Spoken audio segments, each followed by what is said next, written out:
We continue our tour. Radin is the center of the Jewish spiritual heritage. And our last historical site is People's Museum of Local History of Radinskaya Secondary School. The Museum of Local History was established in 1998 in Radinskaya Secondary School. The exposition of the museum has about 1,000 exhibits associated with more than 630-year history of the settlement.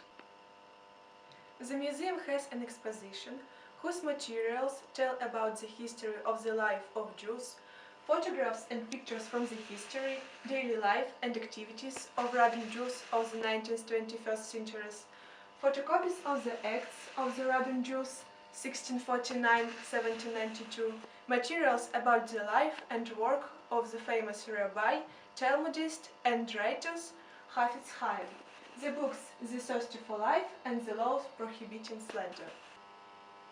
The museum's materials show that at the beginning of the village's history, Jews were forbidden to come and settle here.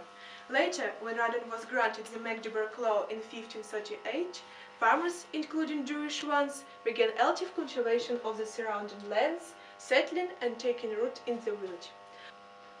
After less than a century, a large Jewish community was formed there, which was under the patronage of Grodno.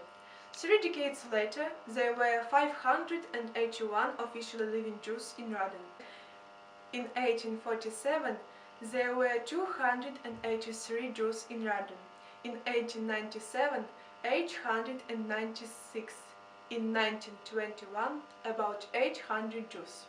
In 1935, 90% of the population of the town were Jews. In 1912, there was a Jewish loan and savings partnership. In 1913, the Jews owned the only warehouse of chemist goods and both manufacturing shops in the town. The sphere of the activity of the Jewish community extended to trade, agriculture and crafts. In 1921, 12% of the Jewish shareholders were farmers. The town was world famous. There was a Jewish spiritual academy, Talmudic, which was headed by the famous Talmudist Israel Meir Hafetz Chaim from Radin. Young people, even from far abroad, came to study in this academy.